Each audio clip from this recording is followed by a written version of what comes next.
you don't react to it. You're familiarized with the idea. And in the movie, of course, it's always presented as a necessity. And in other words, all the bugs have been ironed out subconsciously in your mind for you. It's been downloaded into you, the whole idea and why it's done. So this is Hollywood. I'd buy that for $1.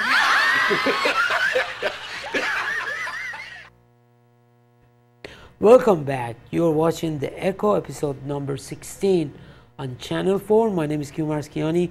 I am your host. Well, what was your take on that, Derek? Clip that we just watched? What kicked into my mind is the documentary Operation Hollywood, and how Hollywood is more than happy to lend a hand for things that promote good stuff for the military, like Top Gun. You know, I remember when I saw Top Gun, I wanted to join the Navy and become a naval aviator. I mean, you know, this is what we played on the playground at school. Yeah. But this Operation Hollywood documentary, it's a Canadian broadcasting company, and they show, you know, how before they act out the movie, they take the screen and the Pentagon reads it, and the Pentagon says, well, we want this in and we want this out, and oh, the plane can't break down because we want everybody to think that the military has really good equipment. So it's quite interesting how intertwined, you know, the military-industrial complex is with our entertainment complex. Yeah, very true. And the other thing that I loved was the analogy on the name Hollywood. Nobody ever, you know, had any idea. Lots of people might think that, oh, okay, he's just trying to somehow force connect things together, but in reality it's not, because what was the name of the TV? You know, it was called Magic Box, because people really... Yeah, and then the other thing is, why do they call it a program? Yeah, program. Yeah, exactly. Why they call it program? It's not. And we are seeing the effect of it right now on our current generation, that they don't, like I said, they don't read. And when you talk about written material, it goes through an editor before it's published. Yes. So what is that editor, you know, adding, omitting, you know, or suggesting, and who's paying that editor to do that stuff, or write that, keep that agenda? Even like you said, the written part of the media, the papers, magazines or whatnot, half of the magazine, I can say like 80% of a magazine is just pictures, and the 20% is articles, and those articles worth nothing, absolutely nothing. They're not talking about anything that would stimulate your mind or provoke your mind, and they just dumb you down. I'm sorry to say that. I hate using that term. It's interesting. Last year, when I was starting to wake up to this material, I found an article in the Wall Street Journal in the sauna at the gym, and it was about how conspiracy theory stuff is the new in thing, and you know how avant-garde it is, and how to get the person at the Thanksgiving party to shut up, you know, going on about the conspiracy theories. Yeah, and I think, you know, that's just one of the tools they were using for, oh, well, I'm smart, I read the Wall Street Journal, so, you know, I know that these guys are just conspiracy theory guys. Exactly.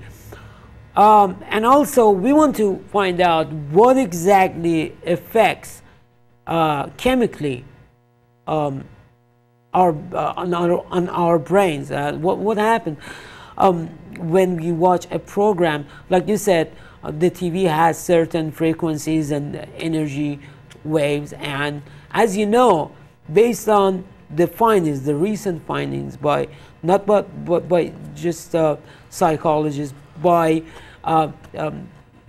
quantum physicists actually found out that our brain is a receiver and a sender at the same time that deals with waves and frequencies. And that's why the observer can change the result of an experiment, a scientific experiment. It's very important. So there is a clip that deals with that how and why the TV can affect our brain chemistry. It's a clip, I don't know who provided that for me, I can't remember, but it's 3 minutes and 44 seconds suggested by one of my friends. But if it is ready, Sam, please roll that clip for us.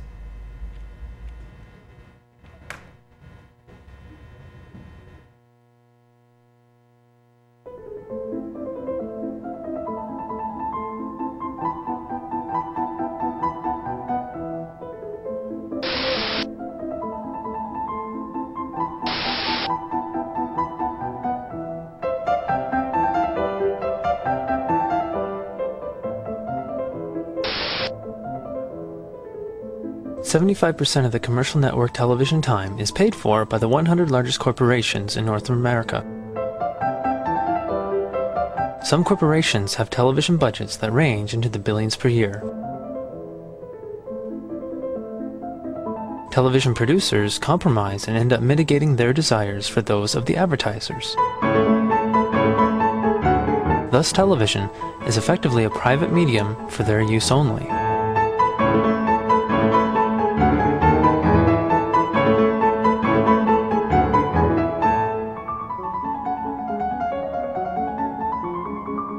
The longer a person watches television, the more easily the brain slips into alpha level, a slow, steady brainwave pattern in which the mind is in its most receptive mode.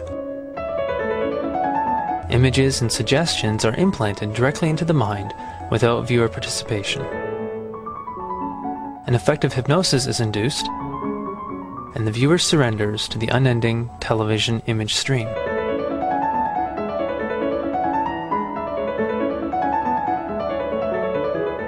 Images of television violence stimulate the fight-or-flight instinct.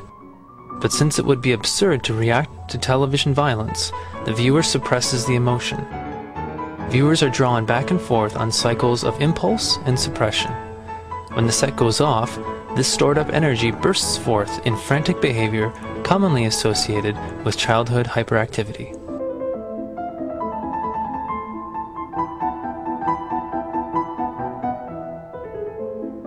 Television imagery is jammed together in a steady stream of information, fracturing your attention while condensing and accelerating time. These events would not happen in ordinary life. They are technical alterations only possible within the moving image media. Living in the rapid world of television imagery, ordinary life is dull by comparison, and often far too slow.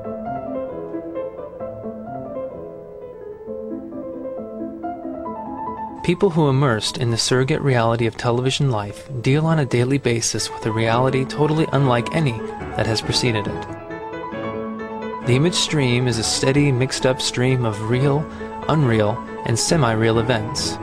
All of these events end up merging with each other and becoming just another set of stored imagery that have all similar reality values.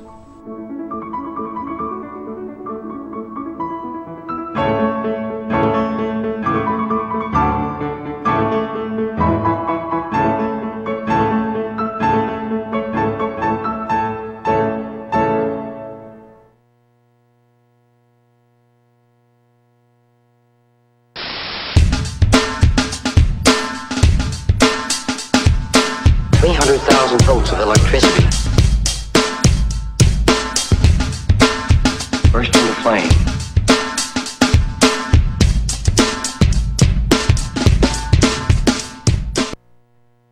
Welcome back. You're watching The Echo on Channel 4.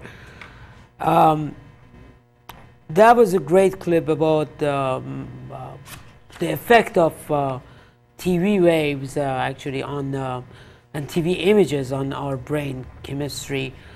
What's your take on that, Derek? Well, I think, you know, we can go back to, you know, the old adage where they flash the Coke in on the cinema and everybody runs out to the lobby and buys a Coke, you know, because they saw the subliminal, you know. Yeah. Or actually, I think the clip went, they showed a picture of the desert really quick in a split second, and then they show a picture of an ice cold Coke for a split second, and that was kind of, you know, deemed illegal.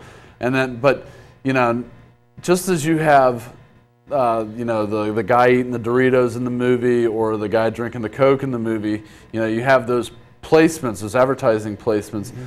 There's behavioral placements. Exactly. where the you know, the higher ups say, oh, well, this is how you're supposed to act when we're talking about recycling, or you know, these other, you know, behavioral placement that they want to put. But I think one of the greatest places to observe this stuff is in children's programming on cable or satellite. You know, there's a Buzz Lightyear cartoon. You know, the UPS guy comes and drops a package to Buzz Lightyear, and in order to accept the package, Buzz Lightyear has to do a retinal scan. Now, you know, we're all saying, oh, that's, you know, cute and harmless, until, you know, you have to retinal scan to do this or that, you know, to get anywhere in society. So, you know, they're breaking down that, you know, oh, that's not a big deal. You know, everybody retinal scans.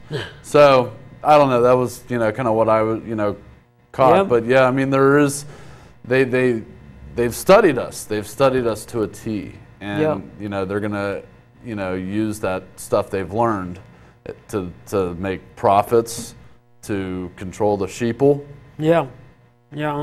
Unfortunately, and it was very interesting that you talk about kids, because yes, most networks just don't focus on adults. They actually subtly send hidden messages to kids also to learn certain behavior.